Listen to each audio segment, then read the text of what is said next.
Assalamualaikum warahmatullahi wabarakatuh. Salam sukses dan sejahtera untuk teman-teman semua.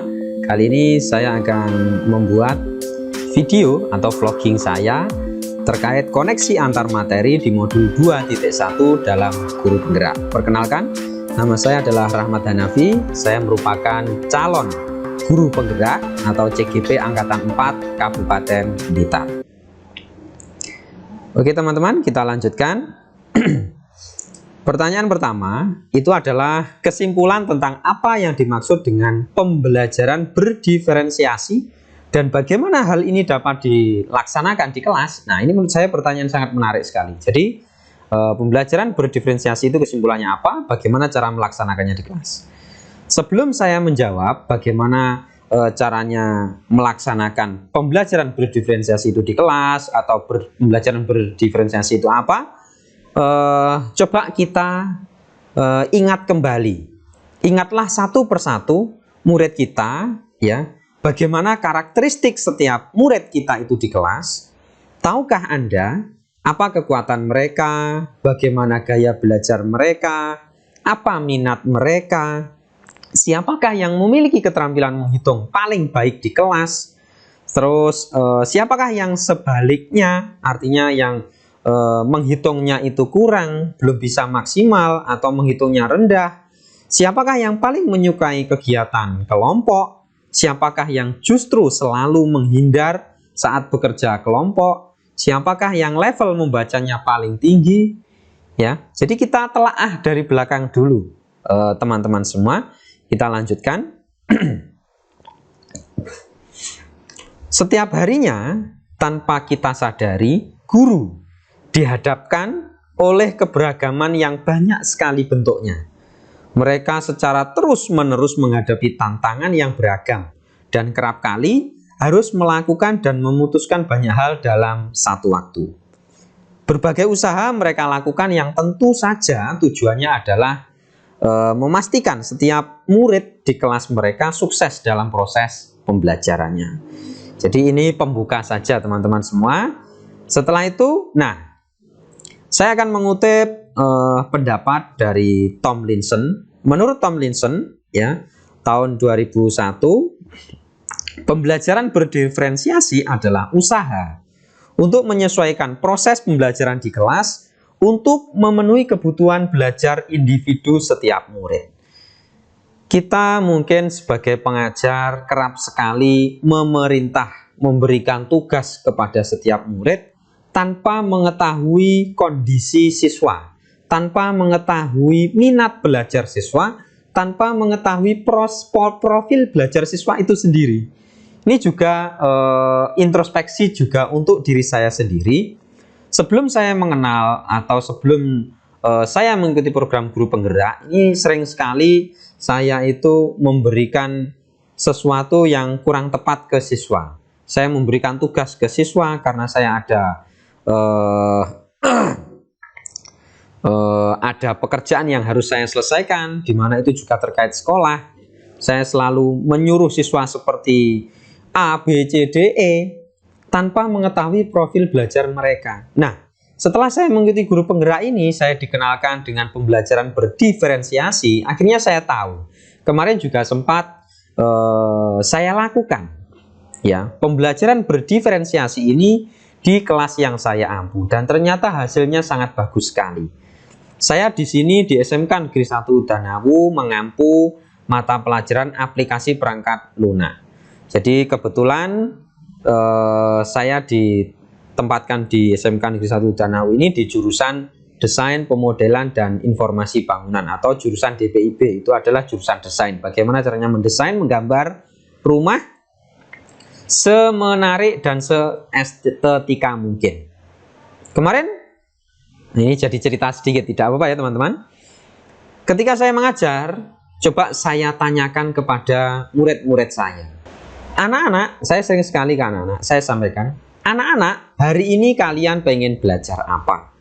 Jangan sampai Bapak menjelaskan materi yang berkaitan dengan tujuan pembelajaran kalian hari ini, namun kalian tidak menginginkan hal itu. Artinya saya contohkan konteks langsung. Tujuan pembelajaran kalian, kalian mampu menggambar rumah minimalis. Di mana untuk menggambar rumah minimalis itu bisa menggunakan aplikasi 2 dimensi, aplikasi AutoCAD, atau aplikasi 3 dimensi dengan aplikasi SketchUp. Nah, di sini anak-anak saya bebaskan. Kalian mau menggambar menggunakan aplikasi apapun, yang penting tujuan pembelajarannya itu tercapai. Akhirnya anak-anak banyak sekali yang kreatif ternyata, teman-teman.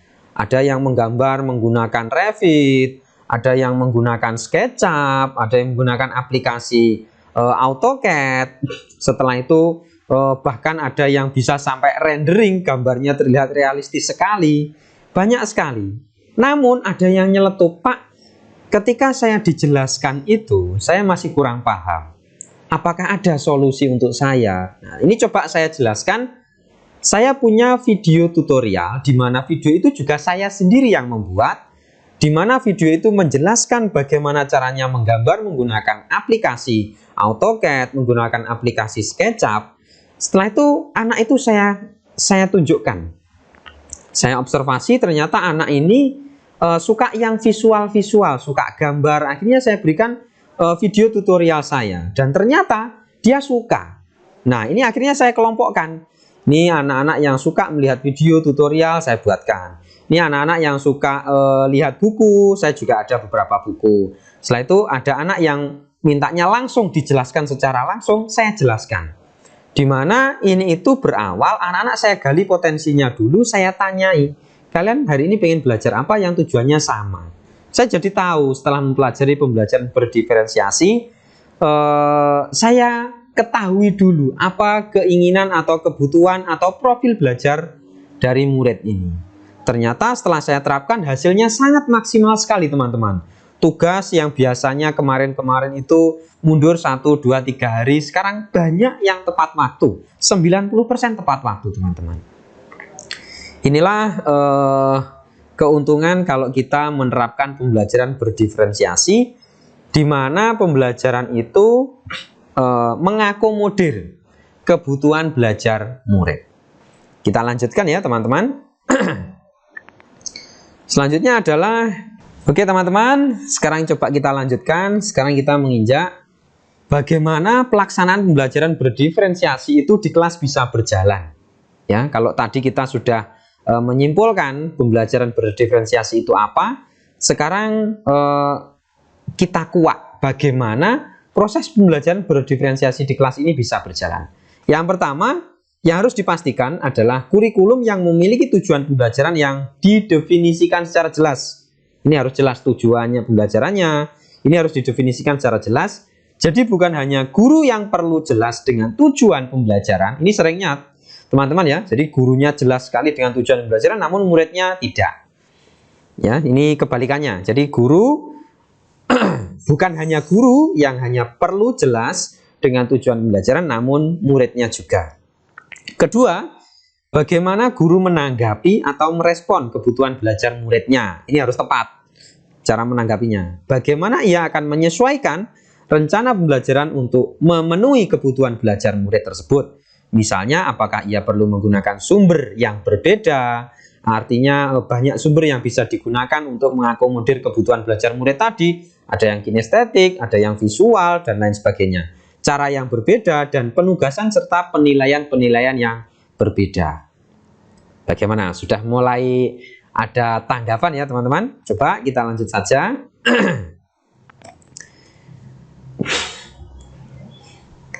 Ketiga, bagaimana mereka menciptakan lingkungan belajar yang mengandung.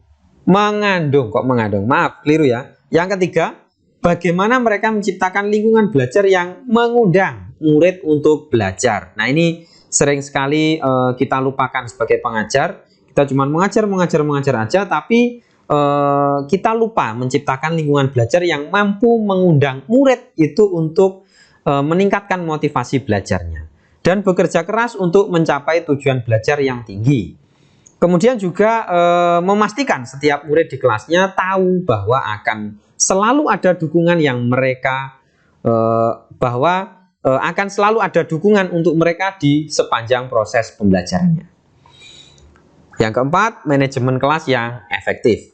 Bagaimana guru menciptakan prosedur, rutinitas, metode yang memungkinkan adanya fleksibilitas, namun juga struktur yang jelas, sehingga walaupun mungkin melakukan kegiatan yang berbeda, tetapi tetap dapat berjalan secara efektif. Ini yang perlu sekali bagi saya sendiri, karena ketika misalkan ada tugas dadakan, itu ketika anak saya kasih tugas, itu bisa berjalan secara efektif walaupun gurunya tidak ada di tempat. Kita lanjutkan. Yang kelima, penilaian berkelanjutan. Bagaimana guru tersebut menggunakan informasi yang didapatkan dari proses penilaian formatif yang dilakukan untuk dapat menentukan murid mana yang masih ketinggalan, atau sebaliknya, murid mana yang sudah lebih dulu mencapai tujuan belajar yang ditetapkan, mana yang belum. Nah, ini penilaiannya harus berkelanjutan untuk mengetahui hal-hal itu semua. Pertanyaan yang kedua, bagaimana pembelajaran berdiferensiasi dapat memenuhi kebutuhan belajar murid dan membantu mencapai hasil belajar yang optimal? Ini sangat bagus sekali. Karena, dengan pembelajaran berdiferensiasi, kebutuhan belajar murid akan terpenuhi dengan tetap berfokus kepada merdeka belajar dan tujuan pembelajaran, teman-teman. Jadi pembelajaran berdiferensiasi ini pembelajaran yang mengakomodir kebutuhan belajar murid, sehingga kebutuhan murid itu akan terpenuhi dengan tetap berfokus kepada merdeka belajar dan tujuan pembelajaran. 3 aspek kebutuhan belajar murid. Yang pertama, kesiapan belajar murid, kapasitas untuk mempelajari materi baru, sebuah tugas yang mempertimbangkan tingkat kesiapan murid, dan membawa murid keluar dari zona nyaman mereka. Artinya membuat mereka untuk lebih tertantang dan berkembang lagi. Namun dengan lingkungan belajar yang tepat dan dukungan yang memadai. Tentunya kita harus mendukung mereka ya teman-teman. Mereka tetap dapat menguasai materi baru tersebut. Minat murid. Seperti juga kita orang dewasa, murid juga memiliki minatnya sendiri-sendiri. Minat setiap murid tentunya akan berbeda-beda. Sepanjang tahun, murid yang berbeda akan menunjukkan minat pada topik yang berbeda pula. Gagasan untuk membedakan melalui minat adalah untuk menghubungkan murid pada pelajaran untuk menjaga minat mereka untuk belajar. Dengan menjaga minat murid tetap tinggi, diharapkan dapat meningkatkan kinerja murid. Profil belajar murid. 1. Membaca rapot murid dari kelas mereka sebelumnya untuk melihat komponen dari guru-guru sebelumnya. Nah, ini jadi referensi kita Ibu Bapak, atau melihat pencapaian murid sebelumnya untuk mengetahui nilai-nilai atau hasil belajar murid tersebut. Berbicara dengan guru murid sebelumnya, guru ini bagaimana dan lain sebagainya. Membandingkan tujuan pembelajaran yang ingin dicapai dengan tingkat pengetahuan atau keterampilan yang ditunjukkan oleh murid saat ini. Menggunakan berbagai penilaian-penilaian diagnostik untuk memastikan bahwa murid telah berada dalam level yang sama. Melakukan survei untuk mengetahui kebutuhan belajar murid.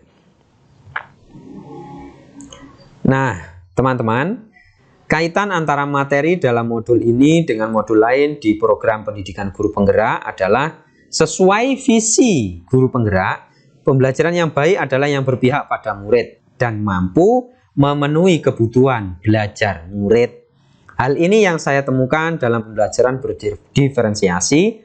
Setiap harinya tanpa disadari, guru dihadapkan oleh keberagaman yang banyak sekali bentuknya.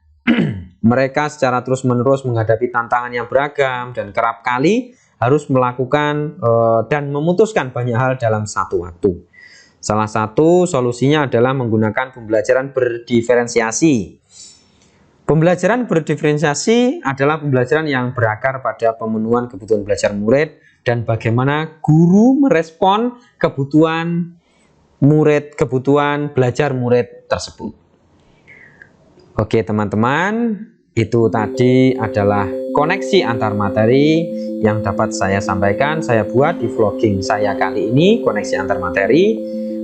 Ada kurang lebihnya saya mohon maaf. Saya akhiri, wassalamualaikum warahmatullahi wabarakatuh.